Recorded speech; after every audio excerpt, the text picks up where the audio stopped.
qu'on a constaté entre 2000 et 2010, c'est que le niveau de l'emploi en extraction minière s'est à peu près maintenu.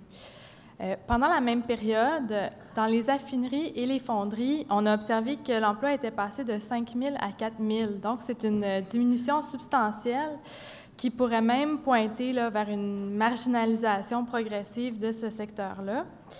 Et donc, le constat principal, c'est que l'extraction ne mène pas forcément aux activités de transformation.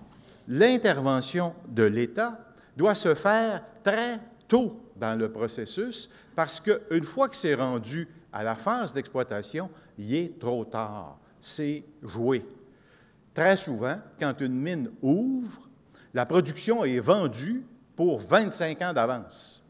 Et c'est ces conditions-là qui, très souvent, déterminent l'ouverture de la mine, c'est que le risque est maîtrisé. Là, on sait qu'on va sortir tant de millions de tonnes de minerais et que pour les 20 prochaines années, on n'a pas à se casser la tête, il y a un client, c'est signé.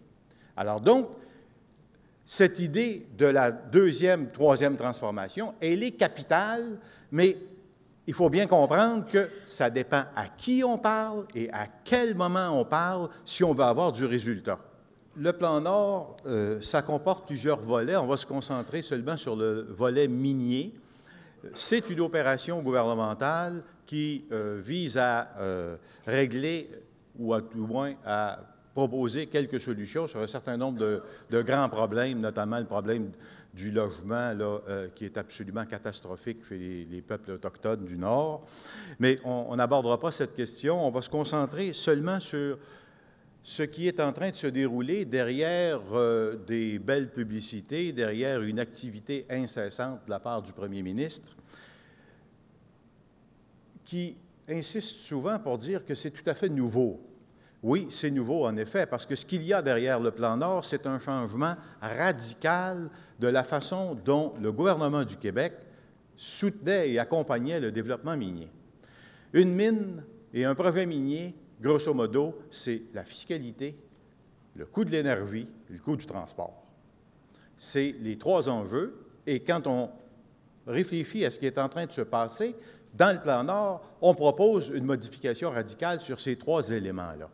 Auparavant, un projet minier décolle quand le prix du minerai est bon sur la scène internationale et quand la compagnie a les assurances qu'elle va pouvoir, pendant un certain nombre d'années, exploiter son gisement.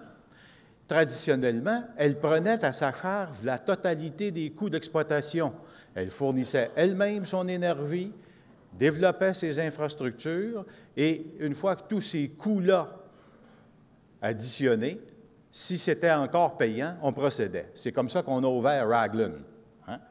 Essentiellement, la compagnie a pris à sa charge la totalité du développement, le port, l'aéroport, tout. Le gouvernement du Québec a donné quelques subventions, mais pour l'essentiel, c'est la compagnie qui assumait la chose parce que le gisement en valait la peine et parce que les prix étaient bons. Là, ce qu'on nous annonce dans le plan Nord, ce n'est pas ça du tout. Pas du tout, pas du tout. Là, le plan Nord, le gouvernement du Québec entreprend de mettre à la charge des contribuables une facture de 47 milliards de dollars dépensés sur 25 ans à titre d'investissement public pour soutenir le développement des infrastructures et l'énergie, la production d'énergie requise pour le développement minier. Et, espère-t-il, cela devrait générer environ 35-33 milliards d'investissements privés au moment où on se parle. C'est donc un changement complet dans la façon d'aborder les choses. Là, maintenant, c'est les contribuables québécois qui, dans leur ensemble, participent au risque minier. Sur le territoire du plan Nord, ce sera la Société du plan Nord qui va être un peu le chef d'orchestre.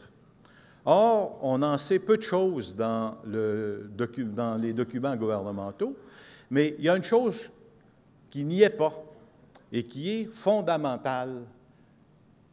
Il faut s'assurer que ça tombe sous le périmètre comptable du vérificateur général, parce qu'autrement, vous venez de mettre dans les mains un portefeuille garni par les contribuables et qui risque d'être géré par on ne sait trop qui.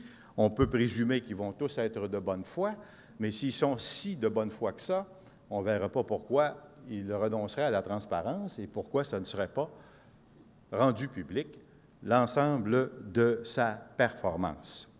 Ça, c'est extrêmement important. Et évidemment, ça nous permettrait de comprendre aussi à quelles conditions et quels objectifs sont visés quand on investit pour soutenir le développement de tel ou tel projet. C'est un développement qui est prévu par navettage, hein, le fly-in, fly-out, seulement, principalement, et pas de développement urbain nordique. La mairesse de Fermont n'était pas de bonne humeur, on peut comprendre pourquoi, parce qu'il y a un élément fondamental derrière ça.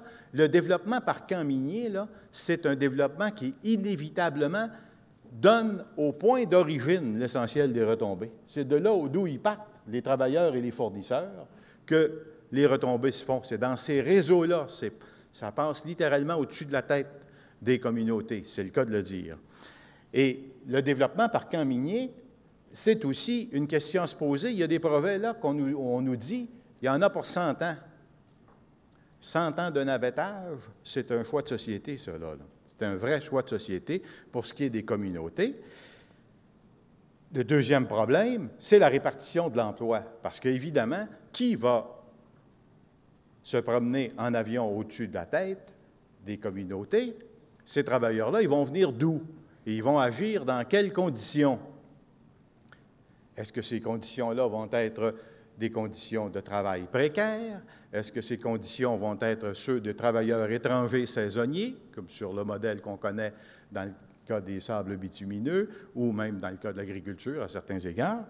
C'est très important, donc, de s'assurer que le navettage, c'est la solution optimale dans certains cas, mais c'est présenté là comme si c'était la seule option. Il n'y a pas eu de débat là-dessus. Et pour les régions, c'est fondamental parce que là, c'est la différence entre les retombées économiques et les effets structurants. Ça, il y a un enjeu solide là.